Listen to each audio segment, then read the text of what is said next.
Good evening, Atlanta, Georgia, and welcome back to the AVGL Grudge matches. This time we're going to bring it into the battleground of the gods.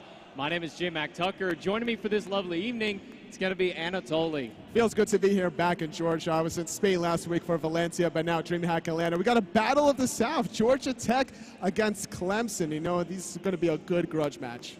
We have not seen these two teams go at it at all throughout of our seasons. There are a couple of players who have participated in the AVGL seasons prior. Mongol Hunter is one of the big names that I recognize out of those players. He will be captaining for the Georgia Tech team, as we said. It's Georgia Tech against Clemson. And with not a whole lot of information on these two teams, it's kind of up in the air as to where this could go. The more important thing in this match is that it's going to be on the live patch, 4.13. A lot of changes here in the jungle, god changes, a lot of relic changes as well. So it's going to be very interesting to see how some of these collegiate players adapt to the meta before even the SPL players have a chance to really debut it. Yeah, so you're going to be getting your first look here on the newest patch for Smite. God adjustments, item adjustments. This whole game has had a lot of changes to it. And as we go into the picks and bans, you can see first gods taken off the table. Sun Wukong, Osiris, Susano, and Kernanos. A lot of focus in the solo lane coming out of the blue team already. Georgia Tech really wanting to prioritize the best solo lane matchup as possible as they lock in Bologna to start things off, but having really great setup in the mid lane by having that Athena taunt pairing up with the Vulcan meatballs. And one thing that we've been seeing a lot this past split has been the double warrior in the jungle and the solo lane with Robin and Hercules. Because of so many bans taken away, we already see 2 warriors banned and 3 warriors picked up. And this is a nice, interesting idea to have these double warriors to penetrate the backline, such as Hercules and Robin, and to match this with a defensive guardian. Capri is going to be able to revive anyone that goes a little too ham. This is going to give them the backline peel that they need from some of these more obnoxious gods like Bologna, while still having that frontline initiation presence with the Hercules, with the Robin. It's going to allow Kepri to play more of his guardian role. And I like the fact that Clemson, with their Robin jungle selection, are starting to target out some of Georgia Tech's options. Already Susano, Circuit off the table. I wouldn't be surprised if that last and final ban is going to be targeted at the Georgia Tech jungler. And it is going to be a Hoon Bots taken off the table. Clemson taking that one away. On the flip side, Georgia Tech, they have their mid lane, so they're starting to take out some of the big picks. Toth is the first one, and Soul, a god who really up until this past season was really just seen as a hunter, but now really valued as a big burst lane mage. A lot of flexibility with that Soul pick, as you were talking about that hunter role. Speaking of hunters, Hu Yi being locked in for Clemson, one of these gods that just has such efficient jungle clear, especially if he opts to go for that Bumba's Mask. And to counter it out, it's going to be Rom for the hunter selection on the side of Georgia Tech, and Thanatos going to be making an appearance. Now, you haven't really had a lot of experience with some of the AVGL matches, but Thanatos has never really been the most winning of gods in the collegiate scene. No, not at all, especially in the SPL scene. However, I like the idea to go for Thanatos because of the way his ultimate works against the Kepri ultimate. You can still execute any Clemson member here despite that Scarab's Blessing. And not only that, to round out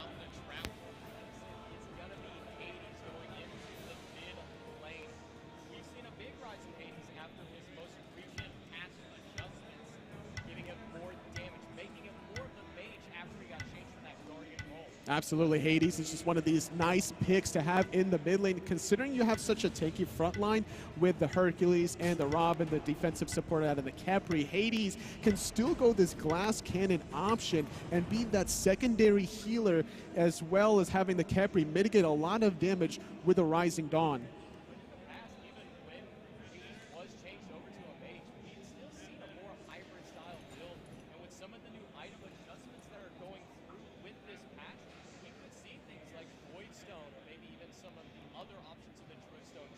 Absolutely, Hades can go for the hybrid mix to go a little bit more defensive. We could see a lot of offensive maneuvering here with a Robin and a Hades paired up for Clemson. And for Georgia Tech specifically, looking at their draft, they're going to be very aggressive as well. Thanatos is looking to snowball very early on, trying to get some of those kills. I wouldn't be surprised even if Georgia Tech goes for some early speed buff invades. Now, one thing that was taken out of the game that a lot of players love and hate that's taken out Hasten Fatalis is no longer in the game. It's been changed out with a couple of different items, the Hasten Katana and the Hasten Ring, respective to their physical or magical class. So melee assassins are still going to have that luxury to be very speedy, but for the hunters, not so fortunate in 4.13, so going to have to making some adjustments here. This is a very tanky lineup coming from the side of Clemson. What is it going to take for Georgia Tech to really break into this team and really take out some of the big hitters? So if I'm looking Clemson's lineup here, Georgia Tech just needs to execute on that Thanatos ultimate, but that's going to be relatively easy to do considering they have an Athena for those taunts. They have some great setup in that option, as well as just the burst damage with the Vulcan. As long as it gets to that mid to late game, if Vulcan was left unchecked in the early game, I wouldn't be surprised if Georgia Tech starts getting some of these early goal tier objectives and starts snowballing the game. But if they're relying on that Khepri, or on that Thanatos, Khepri's going to not do so well for the side of Clemson, as the Thanatos ultimate does go through the revive, so they're not going to have that option. If Thanatos can take down one of these big tanky targets, that's going to really break open the front line for them. That's only one tool in Khepri's kit, however. He still has a lot of other options available to him in these team fights. He has a great root that he can throw out from a distance. He has that dash of Duck that silences members, can still throw out some minions, which is nice. And don't forget about his second ability, the Rising Dawn, that's going to mitigate a lot of incoming damage for his teammates. But one thing that I'm noticing from Clemson is they're lacking a lot of range damage. Ho Yi is about the only long-distance damage they have with the Ricochet, with the Sun. Sure, Hercules can throw out a boulder, but when you're looking at the opposite side, there's a lot of setup for this Vulcan. That's true. We're seeing the lineup from Clemson just to be such a heavy dive composition between Robin, Hercules, Hu Yi can throw out the Suns to be a great zoning mechanic, and Georgia Tech can easily just back on out of there. Vulcan controls a lot of space with his turret and his ultimate on top of that. I like the great mix of gods coming out of Georgia Tech. They have their burst damage from the Vulcan, they have their late game coming from the Rom, but they also have their front and backline supportive style gods. The Warrior Bologna to be the frontline initiation with that Eagles rally, going to give Rom a lot of extra damage if they move forward. They have the Athena if they need to be a quick initiation, get the taunt off, get some big damage on, or stay in the back and peel for the Vulcan. There's been a lot of changes recently in terms of the meta. If you look at SPL before Challenger Cup, or even the AVGL side of things, a lot of players have been experimenting with this warrior in the jungle role. Considering how efficient you can heal in the jungle with the Bumbus Mask, you could just be that tanky frontline presence to be able to control the early game and start getting some momentum under you.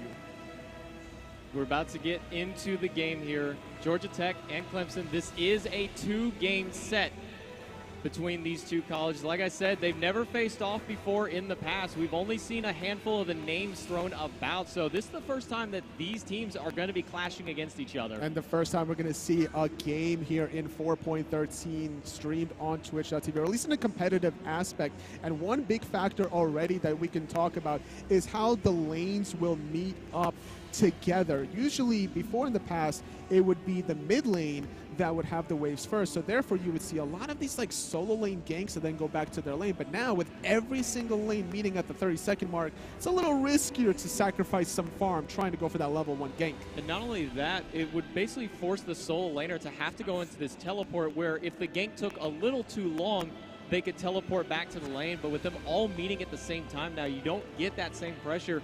But both of these solo laners have picked up Teleport 1, but Teleport 1 no longer allows you to teleport to wards. It's purely towers until you upgrade it. That's very true. Spending 500 gold just to be able to teleport to a ward is a pretty big investment out of the solo lane, considering you're trying to go for some of these mid-tier items. A lot of resurgences here of the Gladiator Shield, Mystical Nails as well, and that's something that if you go into, you're not going to have those damaging items. Mongol Hunter taking a lot of damage from the minions. Backfire's going to be good onto Rusi, but Mongol Hunter trapped in between, but there's still 3 archers firing off onto the side of Clemson. So Georgia Tech, they're going to get the upper hand in this first wave. And those archers definitely hurt. You have to respect the damage coming out of those archers at level 1, especially if you don't have physical protection. Now, Vam Shroud has received a little bit of a change to give you physical protections, but despite that aspect, we're still seeing different star items. Mongol Hunter not wanting to pull the trigger.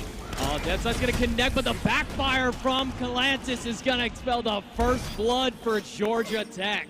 Nice first blood, and this is what we were talking about. Trying to get early momentum here as a Thanatos player, connecting those depth sides can mean the world here. You're getting a big lifesteal aspect here, and Mongo Hunter with his soul laner Taco Bell did not successfully invade the speed. So remember how everybody loves watching Hades auto a blue buff for 20 minutes before he gets it? Hades auto is what secured the speed buff for Russian Dude. I mean, Hades is one of these gods that actually has a lot of damage behind his in-hands. It might not be the best efficient jungle clear by himself from full health to nothing, but you cannot position yourself to allow a Hades to even get the in-hand. Mongol Hunter should have put himself between the Hades and that speed buff, intercepting that in-hand. This is a lot of pressure just to try and steal away this red buff from Lord Fabian. You can see that it actually didn't go onto Galantis. Matinator is the one who picked it up for his team, but 4-man rotation just to pick up that red buff. Very smart, because if you're caught in a 4v2, now you're going to lose it, but at least if you have that backup, now you can successfully invade the red and not lose any members. You have to kind of ride as a pack, go together in a lot of these early game engagements. You can see the counter invade on the bottom side. They saw 4 members up to the red, so they rotated a couple members down to the speed. Hold that. Galantis caught in the middle of the minions. Going to be taken down, and guess who's level 5? Good old Hades. Nowhere for Mongo to go, trying to outrun. But Russian's only level 3. And Mongo's going to he's going to die the tier 1 tower. He'll find it as well, using the Aegis to absorb some of that damage. Nice comeback coming out of Clemson, finding these 2 picks in the mid lane, but a little bit of action in that dual lane is where we're going to see a spill coming out of Anteater. They were able to pick him up. Flames Galore almost fell in that engagement, but just able to get away. And now Fang only level 3 compared to Matinator, who was able to kind of get himself rolling a little bit early on. But for now, Fang's going to be able to get away. And the important thing here for Galantis is after that early death, look at his inventory. Instantly picking up these 2 regular wards, really fearful of any sort of rotation, but he didn't drop them yet. I'm also looking at Fang, who does not have a relic picked up yet, but hold that. Galantis forced to use that Aegis Amulet one more time. The dive again. Going over the top of the Mystic Rush, but the shot's not going to connect, and instead it's going to be turned on to Lord Fabian, who's going to be picked up by Mongol Hunter. Not having the dash available. Great cleanup, finding the slow with the depth side, but not going to be able to catch up to the Robin because of that speed buff. Great turnaround play yet again coming out of Mongol Hunter. He's making the plays happen for Georgia Tech. You can already see on the player damage, Mongol Hunter is making a name for himself very early on, topping the player damage chart for his team. And over in the solo lane, a guy we don't really talk about much this season has been this Hercules pickup, but it's just because of how many warriors were banned and taken off the table so early on. Absolutely. High risk, high reward is Hercules. It's not the easiest thing in the world to hit that pull-push combination, and even when you do, you're kind of waiting quite a long time. You're going to be that sitting duck as you're waiting for your target to land from your pull.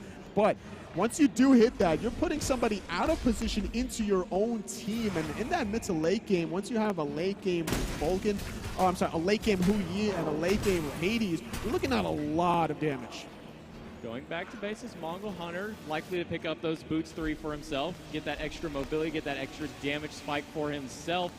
But he's getting those boots behind Russian Dude. He got his boots 3 first, but Mongol Hunter's been the one getting the advantage in this early game. And the thing is the fact that Russian Dude opted to skip that Bluestone Pendant. Not something you normally see out of a lot of junglers that try to fully maximize their early jungle clear to be able to go from one buff to the next. But because of that early kill, that assist, and then the return kill in that mid lane, we're seeing a nice power spike for Mongol Hunter as he does have that Bluestone Pendant. But more surprisingly is his relic selection, going for that Sunder instead of beads. This is really greedy from Mongol Hunter. He wants the speed buff, but instead he's going to jump down onto Lord Fabian. No, he has no way to get out anymore. No beads, caught inside the Pillar of Agony. Vulcan ult over the top, not going to hit either because of the Aegis from Lord Fabian. He's going to get out of danger. Nice backfire from the backfire. Great backfire coming out of Galantis there, avenging his fallen brethren. Mongol Hunter's death shall not be in vain. Great rotation also coming out of Plains Galore. He didn't even have to use that Defender of Olympus to get there. No, he's still holding on to that in case anything else goes down.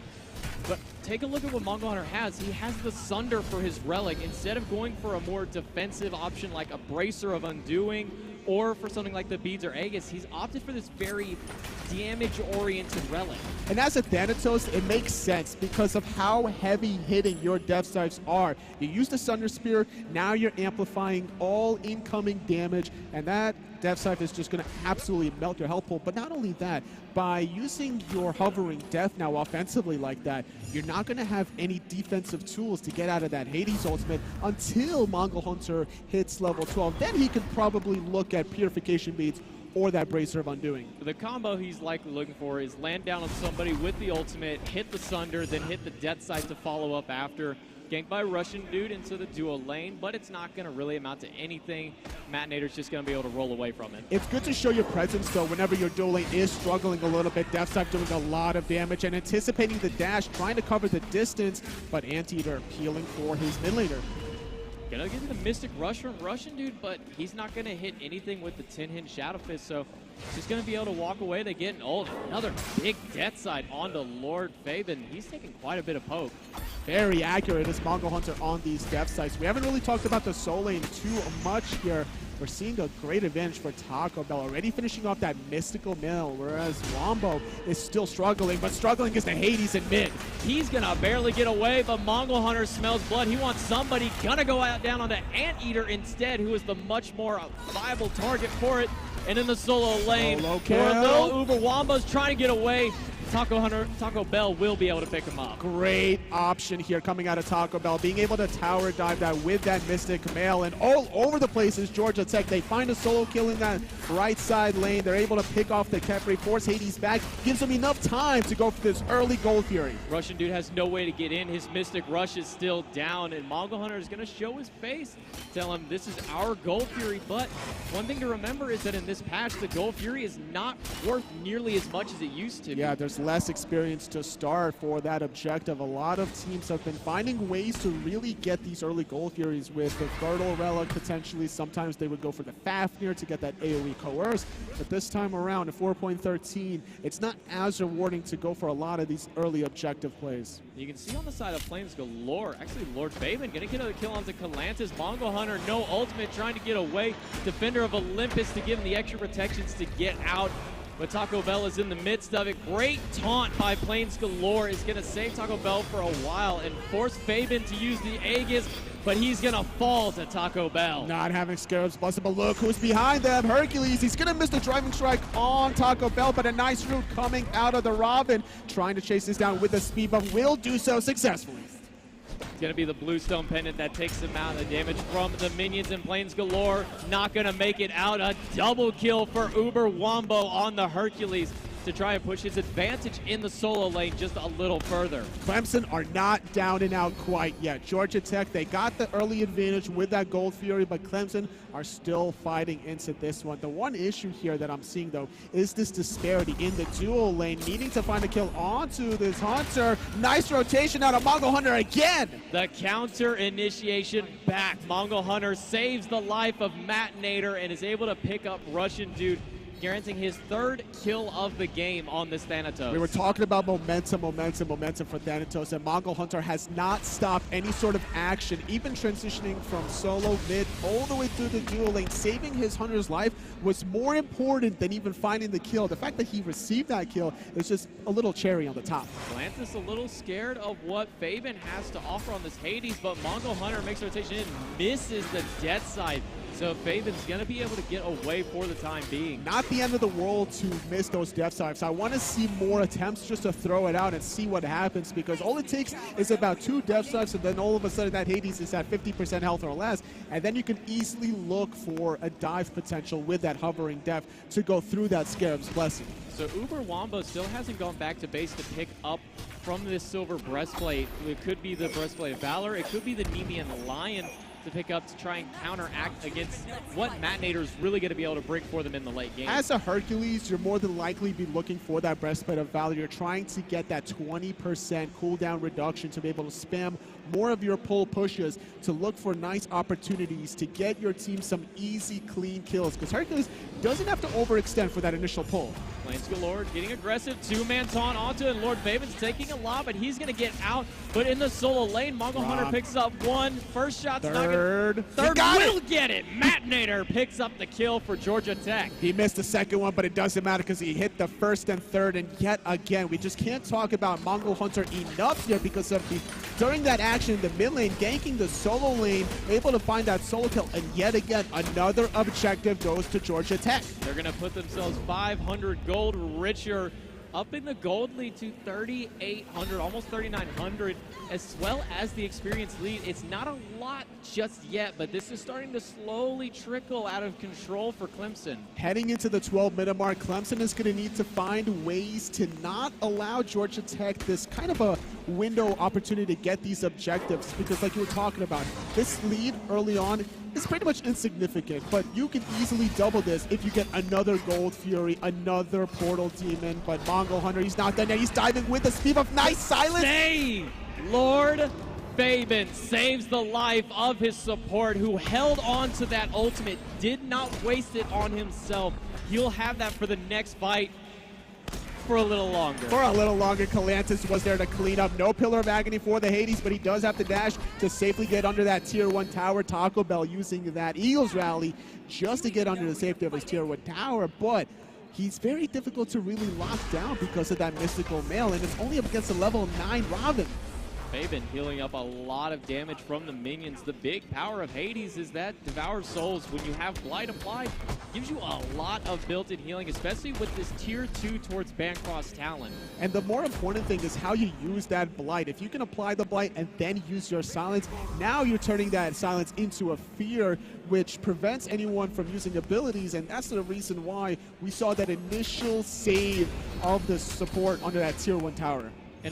And the Death from Below, that does apply the Blight, and that's what he did. Going for the initiation as Faven gets the silence off, holds the Aegis for just a while. Coming down is Mongol Hunter, trying to pick off Faven, will be able to pick him up with the in-hand. But not done yet. Finding a kill is the Athena, trying to dive. Mongol Hunter as well, finding a kill. It's 2 for nothing so far. Make that 3. Finding a double kill. Not done yet. Trying to go past the Tier 1 tower. Having to respect the call, though. Georgia Tech going to peel back. Rama Snipes not going to connect, but yet again, they found Gold Fury earlier on. They got the Portal Demon, and guess what? They're not done yet. They're getting towers as well. It's picking up the objectives after these kills. That's been the struggle of a lot of the collegiate teams, is they just go for the bloodbath. They just want to fight, but Georgia Tech, they're winning the fights. They're getting the objectives. Tier 1 tower, Gold Fury going their way. I mean, look at the scorecard already on the kill, the top of your screen, 14-7. Only 14 minutes in here, averaging a kill a minute for Georgia Tech. That's a very impressive rate. And with their second Gold Fury to boot, they're looking at a very comfortable 6,000 or higher lead. And you can see 6 of those 14 kills are on Mongol Hunter, on this Thanatos.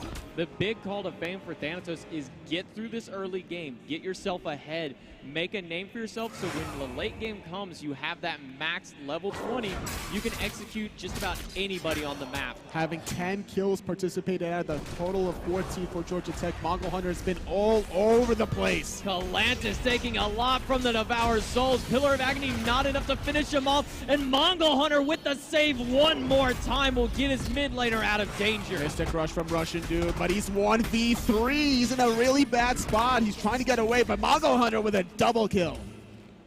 This is one of the better Thanatos performances I've seen out of our collegiate teams. Mongol Hunter is doing fantastically, and he's not just being the initiator, not just going for only the executes. He's using the CC, the stun, off of this hovering death to get his teammates out of danger. Not only is Mongol Hunter playing offensively, but he's also doing a great job counter-engaging with that ultimate, and he's hit a pretty nice power spike here, sitting at level 14, only 1 level below Taco Bell, which is the highest level in the game. And if you look at his items here, he went for that Hydra's Lament, and he's going to be chunking with those in-hands. He's already chunking down Anteater one more time. Not going to finish him off just yet. Takes a tower shot. Another one from Lord Faven.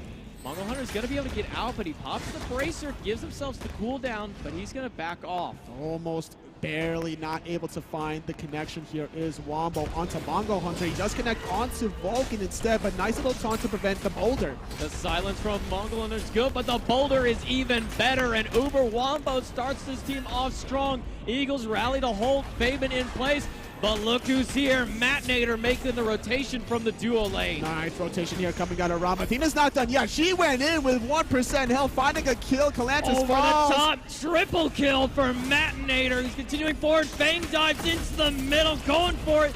Taco Bell picks up the kill, but Fang grabs 2 in the sun. 3 for 4 at the end of the day for Georgia Tech, and the Hunter is still alive, and this means that Georgia Tech has an option for an objective. Could have looked for tier 2, but with Anteater right there to defend it, will shift over to the right-hand side for their second portal demon of the game. They're going to go for the safer and much easier option with just 2 guys remaining. They'll pick themselves up 500 more gold, and they'll get the portal online to get the rest of their team back into position. About 5 minutes ago, this game was still relatively in the grasp of Clemson. They were only down about 3,500 gold or so, but just like that, 4 minutes later, already almost double, well, no, more than doubling the gold and the experience that they were ahead already.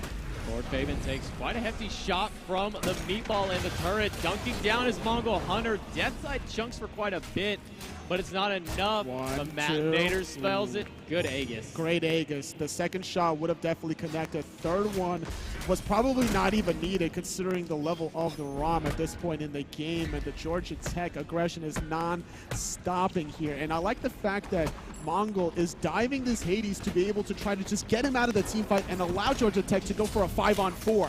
Picking up Anteater. The ultimate will not be available for the rest of the team. Russian dude chunked out. Matinator picks up the kill for his team, making it a 2-4-0. Fang forced to jump away. Fabian's holding 3, but the Vulcano clips him on the side. No dive bomb to get out of that one. Double kill coming for Manteater.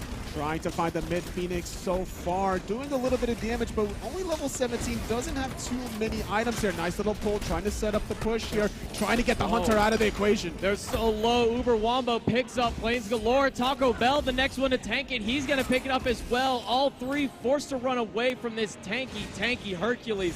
Deathsides will connect, but Uber's going to heal it up, and they'll be able to get away thanks to the new Phoenix adjustments. Now 3,000 HP on these Phoenixes. Much more resilient than in the previous patch of 4.12. And I like the fact that Georgia Tech even tried to go for that play because there were no other realistic safe options. Portal Demon was just secured by Georgia Tech.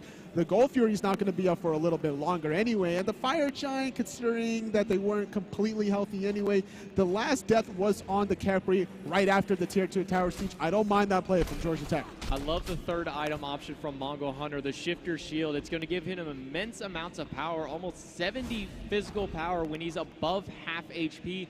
When he falls below that half HP threshold, he's going to have 50 magical and physical protections to get himself out of danger. It's very important here for Mongol Hunter to be able to stay in the thick of things. Picking up the Shifter Shields allows him to be a little bit more hybrid and also gives him a huge chunk of damage on that death side, which he's just spamming freely anyway. He's getting even more cooldown reduction probably here with a Yoden's Wrath after the fact. A lot of physical defense on the side of Uber Wombo after the Breastplate of Valor. Went into a third item, Mystical Mail. Very late for this item, and opting in for Emerald Talisman. This could be the Pestilence, or even the Bulwark of Hope. I wouldn't be surprised if we do see either of them because Pestilence is going to prevent some of the self-sustain options here. 3 Bracers of Undoing from Georgia Tech, as well as a Meditation, despite not having any sort of natural AoE heal inside Georgia Tech. To limit some of the Meditation sustain coming out of Plains Galore is not a bad idea. And because Georgia Tech is so far ahead here, they're able to just fully commit to the Tier 2. Plains only picks up 1 with the taunt, but Anteater's only level 12. Gets chunked down by the ultimate from Calantis. Matinator picks up Fang thanks to the stun coming out from Mongol Hunter. The boulder's good, but it's not quite good enough. Lord Fabian's going to lock down as many as he can inside. 3-kill swing for Clemson. Hades is such a scary character to try to Phoenix dive in. Just like that. No escape possible. You used all your moves offensively. Well, guess what? Now you have nothing to be able to escape that Pillar of Agony. Just like that, Clemson, they save their left side Phoenix, and they find 3 kills for themselves. Taco Bell almost caught lazy backing, and now the Gold Fury is open for Clemson.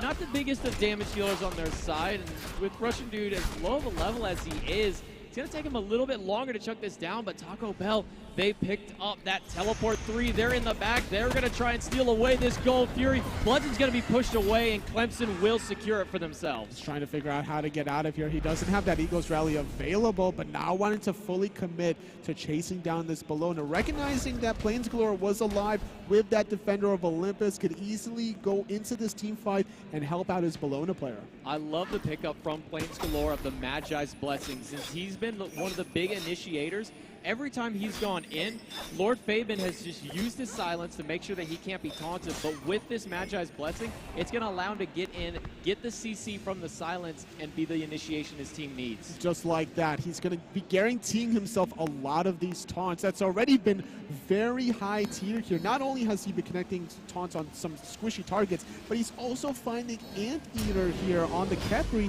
to not allow him to get off even the ultimate or the Rising Dawn. Tier 1 tower in solo lane falls. Only one remains for the side of Clemson. Fang almost got out of position, but will use the dive bomb. Eagles rally over the top. Volcanolt will connect onto 2, but Mongol Hunter is going to claim the first life. Beautiful execute, and Hades has to use that Aegis out of position, but the meatball from a distance will find the second kill for Georgia Tech. The snipes from Rob connecting onto 1. Anteater is going to fall as well. Third dead member out of Clemson, just like that. Georgia Tech with another objective of the Tier 2 tower. Tier 2 tower will fall. 1,500 more gold for the side of Georgia Tech, who have already swung their lead to 11,500. And with 3 members dead from Clemson and no big way for them to get in, Georgia Tech's going to be able to pick up this Portal Demon. They can opt to back and come back and take down this Fire Giant, or they can do it now if they want to. All the time in the world to make their decision. There's no contention here, considering Uber Wombo and Russian Dude are not in position. However, the ultimate from Uber Wombo was available. I'm surprised he opted not to try to defend this objective. You can safely position yourself away from the Fire Giant and then chuck that boulder even through a wall.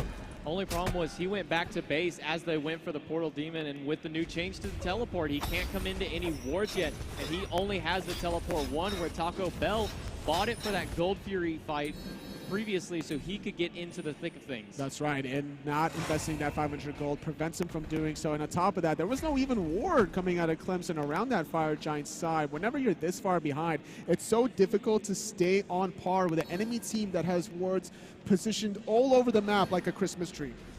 I think some of the viewers at home may have seen that. Soul Reaver picked up for Plains Galore. Hold that thought. Lord Fabian jumps in, but there were 2 members waiting for him on the back. But Plains Galore picking up this Soul Reaver. They're so far ahead at this point, they're just making sure to get extra chunk damage. That's how you know you're just feeling yourself at that point. And that's going to allow them to find that kill onto that tanky target because of the fact that it uses the maximum health. But diving in the back line is Mongol Hunter. Picks up the second kill of the fight. Fang's going to be taken down. Phoenix health is still alive, but it finally will be taken down by Georgia Tech. Mongol Hunter picked up, but the meatball from Calantis will peel Uber Wombo away from the team. First Phoenix of the game taken out at the 24-minute mark. Georgia Tech with Fire Giant on all 5 members. They got the left. They're transitioned over to the mid. Very difficult for Clemson to keep this alive with only 3. Plains Galore will fall. They weren't able to take the Phoenix out just quick enough. But unfortunately, Anteater's forced to run away. Dead side from a distance connects, and that's going to be 1 kill for Rob, 1 kill for Mongol Hunter. Trying to find some return kills is going to be Lord Fabian, but that triple kill from Matinator. Fang is back alive, but it's 1 staring down for the Titan, taking too much damage. And Georgia Tech is going to take game 1 in this 2-game set. We're here in Atlanta, Georgia. Georgia Tech find their first game victory in this 2-game set. The hometown heroes putting 1 on the board for them. And you can see just from the player damage, 27,000 from Mongol Hunter leading the charts. I mean, what can I say? You saw it for yourselves, guys. That Thanatos was so scary, just diving Tier 1 towers repeatedly over and over again. And you can definitely tell he was so confident as he opted to go for that Sunder right off the bat. By far the best Thanatos performance I've seen of any AVGL team out here. Mongol Hunter did what he needed to do. He was the assassin for his team. He was also the peel for his team. He was the initiator. He did everything he needed to on this god, fit any role that was needed for the situation. Having that global presence from your Thanatos is just so important. Now, you could also explore some options as Thor, Ratatasker, but with this kind of option of Thanatos, now you're negating some of the kit from the enemy team, and the option was to strip away that Scarab's Blessing, to execute through the shield, to be able to guarantee yourself some kills, and he was so successful doing so. The invade was a little sloppy at like level 2 or 3, but we're gonna, sweep that under the rug. He played fine. It didn't really matter for him. He was trying to go for a solo speed buff steal, didn't end up working out for him, but it's not going to be that bad for him. As you can see, led the charts for his team in that game, led the kill counts for it. And for those of you at home, if you're ever interested in getting into the AVGL scene, you can visit our website, avglcollege.org, and sign up for any of our upcoming leagues. We have current plans for Smite, which you're seeing right now. Paladins is on the menu, as well as Dota and CSGO have been some of our other titles. We are looking to expand, but for the time, we're back and getting ready to get into our second game of Smite. And Clemson, off of that loss, you have to be questioning yourselves as to how you kind of bounce back into this 2-game set. And if we go into picks and bans right now, we're going to see some of the strategies that they're going to try to adapt here, because that last game, it's got to be a little bit demoralizing if you're in Clemson. You can see that once again, Osiris taken off the table for the side of Georgia Tech. They're not wanting to give up that solo laner, and they're not wanting to play it for themselves. We see this a lot from teams with first pick is, we don't want it, you can't have it. Seems that there's a clear-cut strategy coming out of Georgia Tech. Same exact bans, and so far out of Clemson as well, but mixing it up with that Thanatos, really respecting Mongol Hunter's early game aggression. It used to be, you see a Khepri, if Thanatos isn't banned, you pick him up immediately. Mongol Hunter had that recognition and pulled it off perfectly in that game. Once again, the Bologna being looked at for the side of Georgia Tech, but they're actually going to lock in Rom and give that over to Matt Nader, who performed very well at the end of that game. The late game Rom snipes were clearly evident coming out of him, and it just helps whenever you have so much of an easy task of a frontline presence to give you that safe distance to just use those artillery shots. Really surprised, though, that they did go with the Rom, considering Taco Bell had a wonderful time in that solo lane. I mean, Taco Bell just had a field day. He never really was in any danger. There was only maybe one instance where anybody was really going over to bother him, and other than that, he just came into the back of a fight just like the Hercules did on the side of Clemson.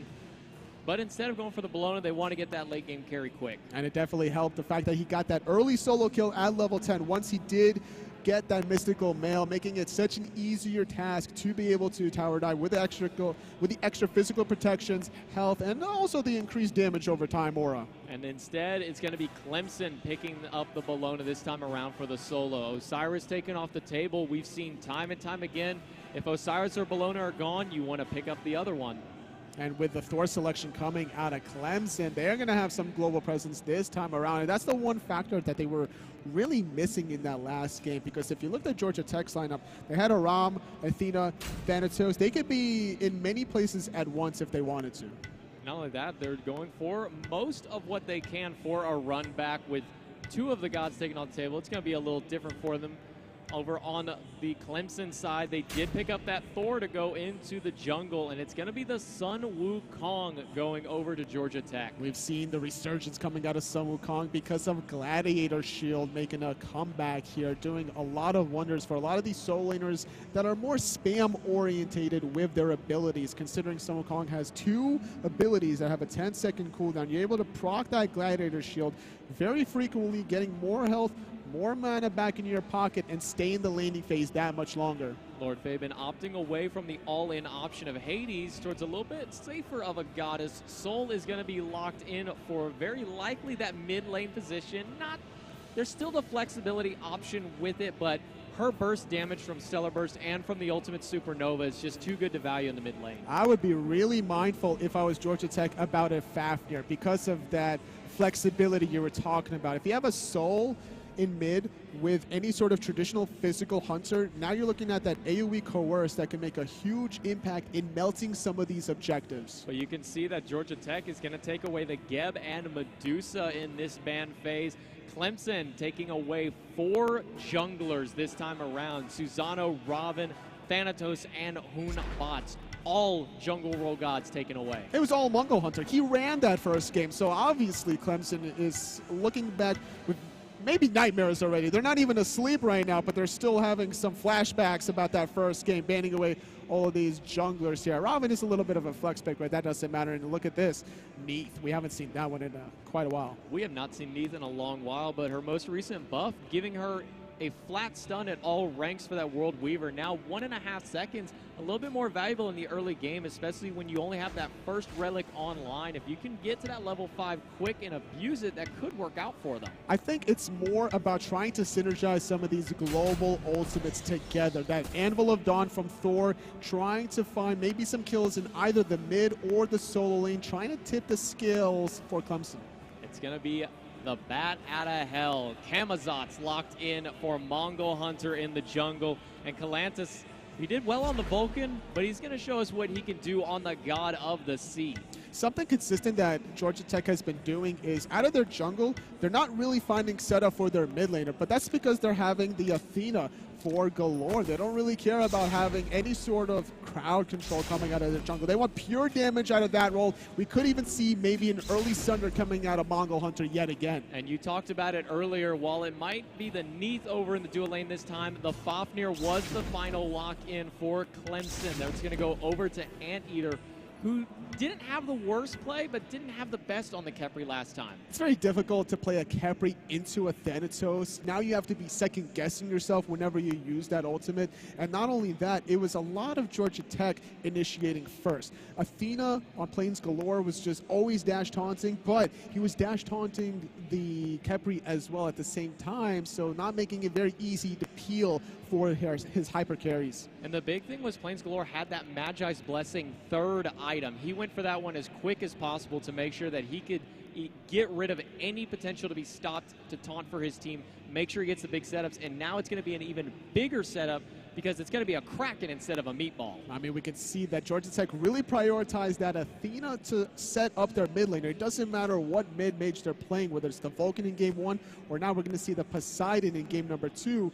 Could see some lot of early game burst damage devastation out of Georgia Tech. And we're seeing a similar style Hunter while Hou-Yi later game starts really focusing with those auto attacks. The Mark really powerful for it. It gives a lot of setup to go in there.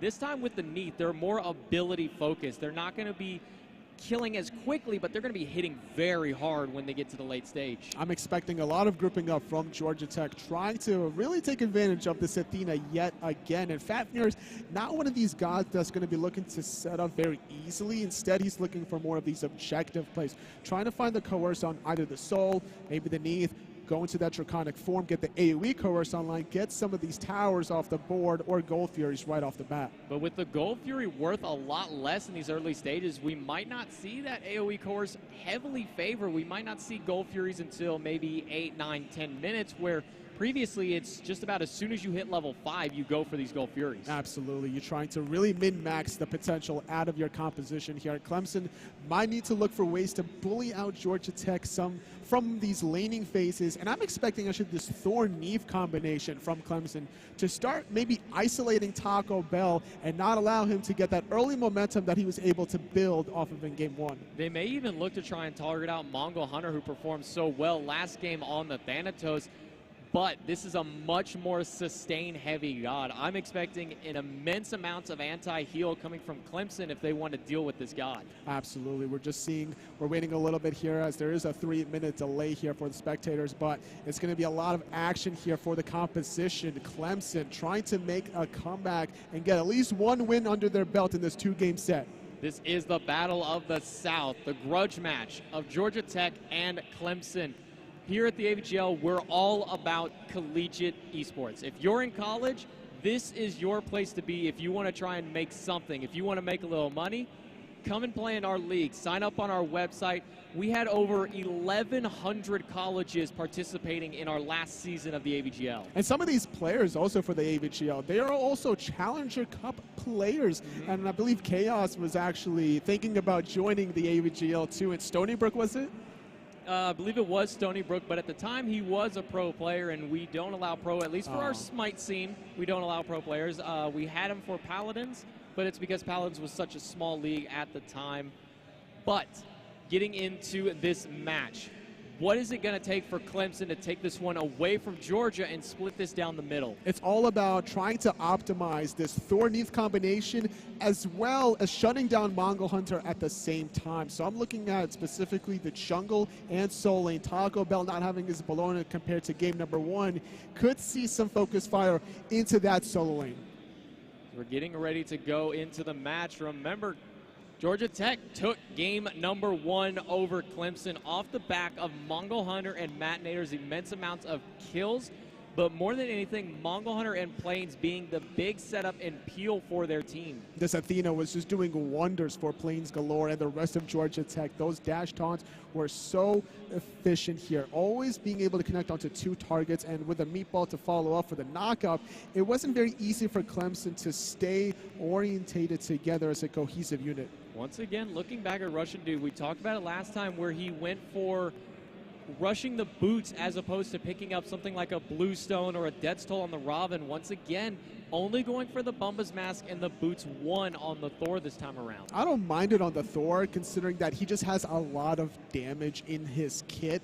Now, his passive does work as long as you're next to God, so maybe this is an option that he's looking to exploit a power spike once he finishes the Warrior Tab. He then looks to be super aggressive after the fact. But without Bluestone Pendant, sometimes you're going to need to rely on the assistance out of your mid laner to clear some of these buff camps. And they're going to have that with the Soul. While she's not the most damaging of mages early stages, she does have quite a lot of potential for clear. That Stellar Burst does have potential to hit the entire wave if you stack it up correctly. But you can see the first wave advantage is going more towards Georgia Tech because of the cleave autos on the Camazotz for that third swing. That's right. The third swing is so easy to find the clear on the archers as well. Even finding poke from a distance here, this double tap is not on the mark for Russian Dude. And without the Bluestone Pendant, he's also hurting his early mid-wave clear, allowing Georgia Tech to be able to rotate in the jungle first. One thing we didn't talk a lot about was a lot of the jungle camp experience and HP changes to some of the smaller and larger creeps. Elemental smalls are not worth quite as much anymore. No, not at all, actually. If we're looking at the elementals here, the big elemental went from 105 to 80 experience, while as the smaller ones went from 30 to 20. And as a solo laner, you're really trying to min-max the timing in between waves to get some of these elementals, so you're not going to be able to snowball as hard in 4.13. No speed buff invasion from either team this time, both opting to go for their own respective buffs.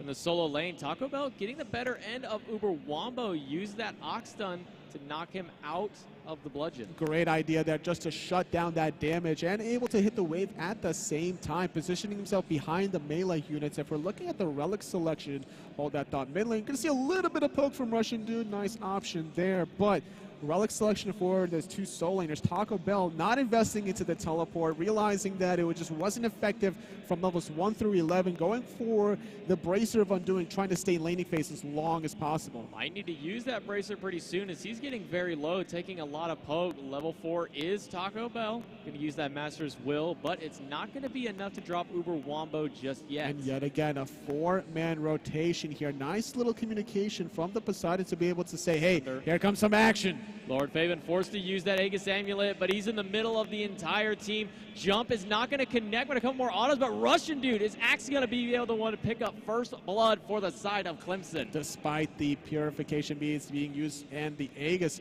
on the side of its 2 mid laners, it was actually Clemson that gets the first blood. However, still 1-for-1 trade, so Georgia Tech is not in a bad spot here. They did not have the opportunity, however, to invade the red buff like they originally planned, so Clemson stalling out.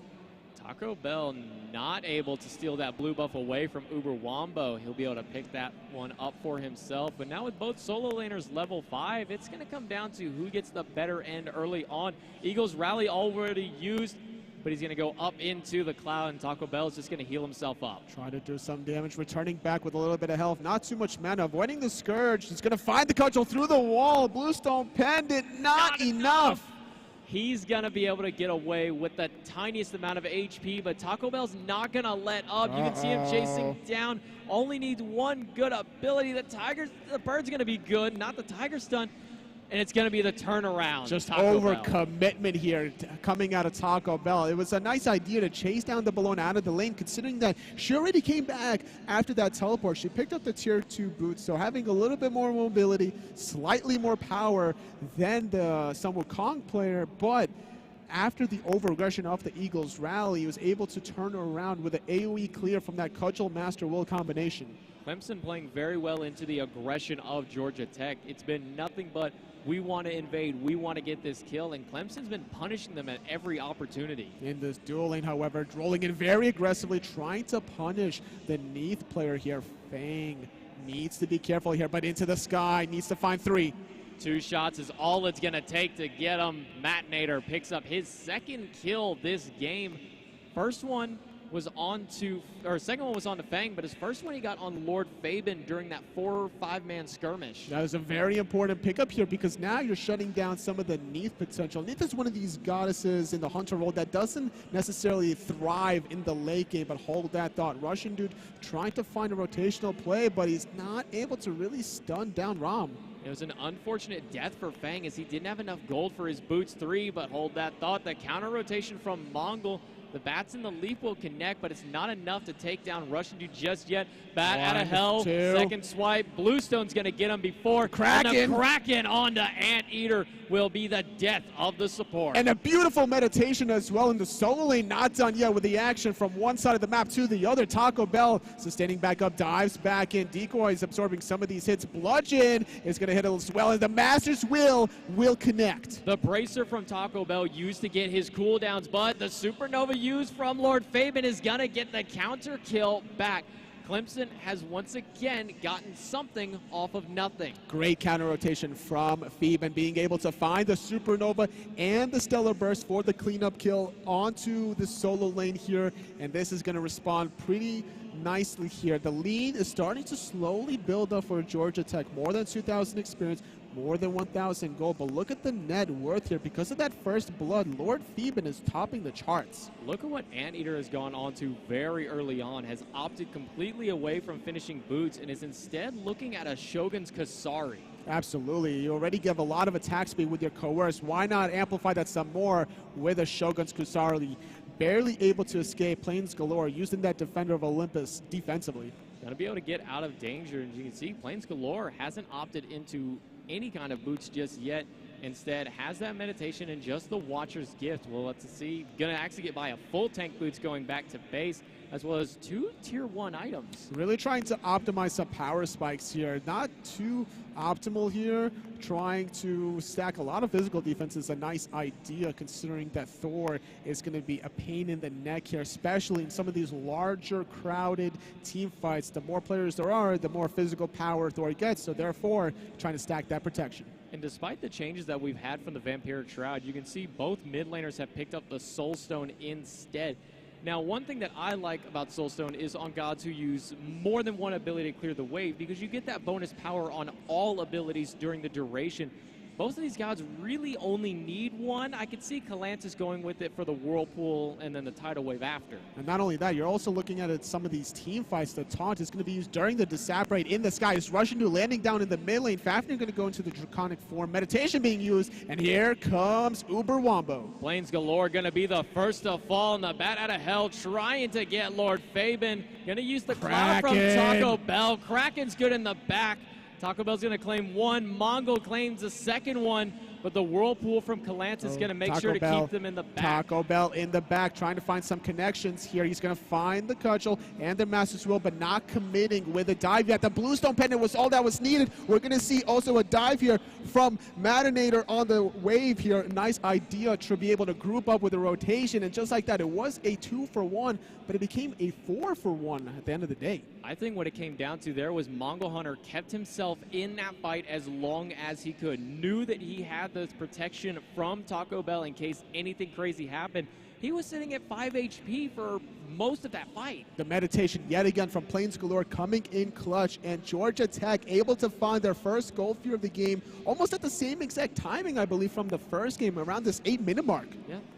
Once again, bringing up their gold lead to about 3,000. This is what we saw last time, 3,000, 3,500 gold swing, but this time experience is much more drastically in their favor. It seems that way as well. Mongol Hunter's not finding the same amount of kills at this rate compared to last game, but he's able to still be in a great spot. 2 kills, 3 assists here. He's been very confident about his tower dives, and he's not done yet. Looking for Anteater, but he's going to be able to use the jump to get away and out of danger for the time. Mongol does have the reveal on him thanks to the Screech, but poor little Russian dude caught at the red buff, picks up for himself in the retreat. Supernova being used, trying to help out his jungle. Kraken in the back, though. Anteater not having a good time. He jumps away into safety for the time being, but his mid laner's going to fall first. Mongol Hunter picks up the kill. Russian dude's in the air, crashes down just on the Calantis, but the blue stone from Mongol Hunter is going to pick up a double kill for himself, and Matinator's rotation will claim a 3rd life. 3-0 for Georgia Tech, really able to skyrocket these engagements, topping another objective under their belt here. They're going to get this tier 1 mid tower, 500 gold in their pocket, extending their experience to beyond that 6,000 mark here. Georgia Tech, it's looking very clean for them in the second game. You talked about that Gladiator shield earlier for the Sun Wukong, opted for its second item, going to give himself that extra health and mana sustain in the lane to try and box out against this Bellona. With that 10% cooldown reduction, you're able to really get these off every 9 seconds now between your Master's Will and your Cudgel. So not too safe here for Uber Wombo, that's still struggling to finish off his first defensive item. Last time on the Hercules, it was the Breastplate of Valor. But as a Bellona player, you're really looking for that hide of the me line to be able to return some of this physical damage back, especially once you're in this mid to late game team fights against a ROM. Look at the level disparity between the two junglers. Mongol Hunter, level 11, more than a level a minute at the rate that he's going, compared to only the level 7 Thor on Russian dude. This is why jungle is the most important role in all of Smite. If you can't control the pacing of the jungle, you're not going to be having a good time. And considering Russian dude was paired up with a Neve, I was expecting to see some of these Wombo combo ultimates here, but man, Matinator trying to find a kill. He misses the first, but he connects on the second and the third, his second solo kill of the game. Rotation from Russian dude onto him, but he's 5 levels down. Matinator really has not much to worry about trying to get rotate on by Russian dude. Quick, easy pickup, makes for the solo kill for the side of Georgia Tech and extends their kill count to 13-4 on the slash line. And this is why we haven't really seen Neve too often in the SPL, let alone a lot of other leagues to mention, because she's just not the safest god or the best dueler in the world. If you miss that route on the enemy hunter, well, now you don't really have many other options to be able to box into them. But now, Georgia Tech, they're not done with the aggression. They're just going to continue to group up. And the backflip, one of the slowest and most predictable abilities in the game. As soon as you go, for players who have been going long enough, they know exactly where that spot is going to land, especially when you're that close to the wall, cracking over the wall. It's all about the mind games in the duo lane and just the mind games out of Georgia Tech as they continue to aggress against Clemson. They're not letting their foot off the gas pedal. They're even going to dive this tier 2 tower. Plains Galore going to take it for a little while. He used that meditation. He's even going to sacrifice himself, it looks like, under that tier 2 tower. Really questionable play there. Uber Wombo in the back. Eagles rally onto 2. The bludgeon's going to connect onto Mongol Hunter, forced into the ultimate to get away. Utilized it for a little bit of damage, but realized they need to back away. And the tier 2 towers this patch, they are much tankier. We talked about how the Phoenixes were a little more resilient in the last game, as Georgia Tech was not successful in that mid Phoenix early on in game number 1. And just like that, yet again, going for an early tower without too many minions by their side, they get punished for it. The tower went from 2,000 health to 2,500 now in 4.13. And that's why Georgia Tech just had to stay a little bit longer. Mongol Hunter now hitting level 12, and I was just about to maybe make a little joke about it, but the blink picked up for his second relic, the good old Blink Sunder that our good friend Polar Bear Mike would so love. I mean, BNS, that's what it's all about here in these aggressive situations. Whenever you're feeling yourself, you might as well go for it. And feeling himself a little bit too much is Madinator caught in a 1v4. 4 people surrounding him. Use the Aegis to hold himself for a little while longer. Gets the roll, but he's still being chased down by Uber Wombo up into the sky to avoid the supernova. He's going to fire the second shot off, hold off the third shot because the rest of his team is here, but Fabian's going to be able to claim his life. Double taunt is good, but here comes Taco Bell, making his impact really felt. He's thinking about diving. He's going to use his somersault cloud in the back line. It's going to be the Kraken connecting onto 2. Anteater's barely going to be able to get away, but not from the slam down off the cloud. Mongol Hunter claims a 4th life, going for the early deicide, and they will pick it up. Double kill for Mongol Hunter and a 13.5-minute deicide. Georgia Tech are just non-stop relentless here, not letting go of their chokehold against Clemson. This Battle of the South has a clear victor in my mind, as this lead has extended to almost a 9,000 gold mark, and just like that, going to be even more than 10,000 after this Gold Fury. It's the hometown heroes. They're fighting out here in Atlanta, Georgia. They got to be the ones to get some name for themselves. 19-6, going for the 14-minute Gold Fury to extend that gold lead to now breaking the 10,000 mark. This is a very scary situation for Clemson. This is very similar to some of my ranked games occasionally. I'm looking at a 14.5-minute, 10,000 gold deficit. I'm like, this F6 button is looking mighty tempting right about now. Mongol Hunter just consistently in the face of Clemson. You can see him all the way up at their purple buff. Matinator is going to pick up the Oracle Harpies, get a little bit of experience for himself, but not quite as much as it used to. That's right. It went from 85 to 65 experience. Reducing some of these neutral camp experiences allows some of these teams to still stay relevant whenever having a slight deficit here. But for Clemson, they haven't found the correct answers or responses to deal with Georgia Tech's aggression. It's still all been Mongol Hunter in both games. Every time Galantis has seen Anteater walk by, he just beelines for him. He's like, I'm going to find this Falcon. I'm going to chase him down. And he's looking for a big Kraken. Trying to go in yet again. Nicely dash from Matinator, finding the first kill of this engagement. Taunt onto Soul. Second kill going to Taco Bell. In the sky is Russian Dude, but if he commits, this is going to be a 5-on-3, not in his favor. Now in the tier 2 tower, going to be aggressed on yet again, using the decoy now to take up a little bit, but it's going to flip over to Plains Galore. They'll pick up another 1,500 gold for themselves and another kill. Trying to clear the wave was not the safest decision here, considering he had to use his escape to clear. Eagles rally, trying to hold on to the middle. Phoenix a little bit longer, jumping into the thick of things is Manteater, trying to use that draconic form to keep his mid Phoenix alive. Uber Wombo did fall in the fight. It's going to be another deicide for Georgia Tech.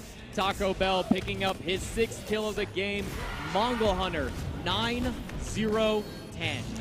Just what can we say that we haven't already said about Mongol Hunter, whether or not he's playing the Thanatos or the Camazotz here? I honestly think the setup from Plains Galore throughout both games is what has allowed not only Mongol Hunter to play what he really wants, but as well as Galantis, because of the way they drafted these 2 picks was in the secondary, after the secondary banning phase. Full back from Georgia Tech. They secure another 500 gold and the Portal Demon for themselves. Plains Galore is just gonna, he doesn't need a Portal Demon, he's just gonna walk down the lane instead. Yeah, and it's just not looking too good here. We're seeing a grouping around this Fire Giant here. And not only that, Clemson, they're gonna have to defend this Fire Giant and hold on to their mid waves. That's gonna be triggering some fire minions very soon. But the big thing to talk about is, once again, Plains Galore has picked up this Magi's Blessing to be the frontline initiation for his team. There's not a whole lot of massive CC, but one thing to talk about is Disarm from Uber Wombo will pop that bubble. But we're seeing even more action. However, trying to tank that Fire Giant for a little bit too long. Russian Dude trying to peel for his support there, but he's going to fall regardless. 2 for 1 thus far in the favor of Georgia Tech, trying to hold on to his life for a little bit longer as Ramen dashes away. Third death, triple kill for Mongol Hunter. Still going for it. The bats aren't going to be enough to claim his kill. Matinator will pick up the 4th. And poor little Lord Fabian, he's trying to run away, trying to go for it. Supernova to distract him a little bit longer, but the rest of his team going to go for the Fire Giant instead. I thought he was going to go for that blink, but he got caught in combat right in the nick of time with that Supernova. The rest of his teammates going for this Fire Giant. Very ambitious call to go for it earlier on, which actually caught the life of Calantis as he was still taking that fire giant for a little longer. Looks like Plains Galore is going to keep his life intact. Great calculation. Gonna be able to get that teleport coming through as well from Taco. No, who's teleporting into? I saw somebody teleporting into that ward. Well, that was Calantis. It seems that way, actually. That was Calantis. Calantis 190-second cooldown on second relic. That's how you know you're feeling yourself. Like, you don't even care. You want to get back into the action. He died very awkwardly around the fire giant. It's like, let me redeem myself and teleport here. Try to catch up on the farm because he's actually the lowest level in his team with exception of Plains Galore, which is always going to be the case for the support. I think there's maybe only been 1 or 2 supports I could call exception for that back in maybe season 1 or 2 for AVGL, but so far this game has just been the Mongol Hunter train wreck. Yeah, look at his build here. He's even gone for the Winged Blade after finishing off his hybrid defensive items here. Still trying to dive very aggressively, already chunking out the soul, nowhere to go. Bat out of Hell's gonna land onto 2 members. He's still going for it. Anteater will use that bracer. Won't make it out though. Mongol Hunter picks up the second one. Calantis picks up Fang, who was too far back. And with 4 members gone and the Phoenix exposed, Georgia Tech's going to turn their sights to the bird. Right side Phoenix being aggressed on here. Only Uber Wombo stands, but the Kraken is going to take away his life as well. Hold that thought. Eagles rally after the Bracer of Undoing, topping him off. Still secondary life here. It's a little risky here to go for the Titan, but it looks like there's no risk involved as Georgia Tech goes for that final siege. Anteater going up in Draconic form at 1 HP. Any shot will take him down. It's going to be Matt Nader. Titan not really taking all that much damage. Clemson's holding the base for the time being. Plains Galore taking a bit of damage, but will be able to dash out. And Clemson hold themselves for the time, but Russian's getting aggressive. Russian dude, he wants some redemption here. How dare you enter my throne room and not die? Trying to find the kill onto the Poseidon, but sacrificing his own life in the process. Will find the kill onto Plains Galore, at least a 2 for 2 as Anteater revives. Matt Nader trying to pick up a second one. Will get Lord Faven for the double, and Fang, the only one up on the front line. Anteater has respawned, so has the mid Phoenix, and will fall one more time. We're seeing so much aggression from Georgia Tech. They probably have so much gold in the end right now, but they still want to be able to be aggressive to get some of these Phoenixes. Finally finding the opportunity to back and spending more than about 4,000 to 5,000 gold collectively that they got from all these objectives. It's going to be 2 Phoenixes down once again for Clemson. This is going to be a very hard fight back.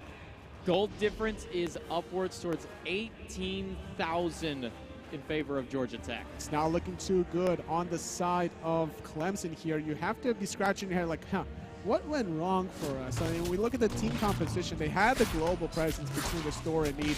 They didn't really utilize it because, yet again, it was all Georgia Tech that had that early game aggression and didn't allow any opportunity for Clemson to initiate first. It's just been Mongol Hunter being the presence for his team and Plains Galore being on the front line with him. Last time it was a massive quick burst damage out of Thanatos, the CC from the ultimate to be a heal. But this time, Mongol Hunter just wants to be the killer. I mean, he only has 1 death this entire game. I think he had like 4 deaths maybe the last game. So he's just definitely escalated his performance in such a great fashion, trying to get the last remaining Phoenix, diving into 2, not finding the right time, but finally onto 2, forcing some beats. Uber Wombo, the only one being pressed on. He's going to Eagles rally into the middle of 4, but the Phoenix is going to fall. Russian dude dunks down, Anteater into the Draconic form, but the Kraken is going to take down Russian. Plains Galore will die in the backline as Uber Wombo did dive that pretty heavily. The Titan, though, is taking a lot of damage. Georgia Tech are trying to hit the last nail in the coffin. Matinator with a hot triple kill, and just like that, Georgia Tech get the 2-0 sweep. 42-10 reads the final slash line for Georgia Tech. But Mongol Hunter, 15-1. What an impressive performance out of the jungler from Georgia Tech. Whether it was the Thanatos or the Camisods, it was just non-stop aggression coming out of him. In the Battle of the South, Georgia Tech comes out on top. The hometown heroes here in Atlanta Georgia. It just seemed that Georgia Tech came into this slightly more prepared than Clemson. They had a clear-cut strategy and executed it effectively. They prioritized the Bologna in game number 1. In game number 2, they didn't care whether or not they got the Bologna. They really relied on Matinator with a Rom early on, set him up with an Athena to be very defensive in that dual lane, and that also allowed a lot of easy windows of opportunity for their mid lane, whether it's the Vulcan or the Poseidon. As you said, it was the early prioritization into the ROM. Matinator did fantastic on it game 1. He was kind of quiet for us because we were just talking Mongol Hunter on this Thanatos, but Matinator picked himself up, I think, somewhere 9-10 kills in that first game. Came out strong again in this last game. He found so many nice and easy snipes in both games, but not only that, he was really able to exploit his opposition underneath in game number 2, finding 2 solo kills. But that's going to do it for us here at the desk for the AVGL Smite College Grudge match. We're going to take it back to the stage where we've got some awards for our players.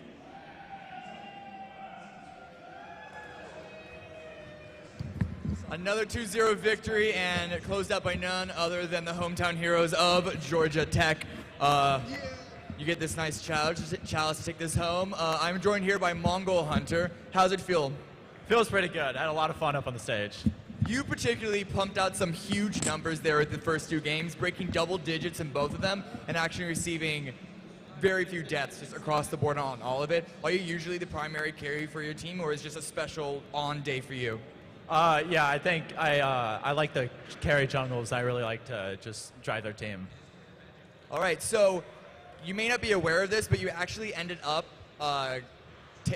killing Clemson's ability to take the, I'm calling it the triple crown of taking their school victory in Overwatch, League of Legends, and Smite. Instead, you just tied them at 2-2. Does that give you a little bit of extra support? Oh yeah, that feels good. That feels real good. You did end up tying with them 2-2 at the top at the best schools here. I don't know, knowing that, do you feel any extra pride for the university, the fact that you've won multiple games, or is it all just about Smite for you? I love Georgia Tech. It's a great school. It's about the school. All right, so that's pretty much going to wrap it up for us here now. Wrap it up for all of AVGL's Grudge matches. I want to give a big shout out to not just Dreamhack, but also to all the crew here that have helped us out. Thanks to Azio as well, and thanks to Twitch Student especially for helping us put this on. You can continue to follow us online at avglcollege.org or AVGL Official on Twitter. But that's going to be it for us for this weekend, for this event. I'm Cameron Davis. I'm signing off.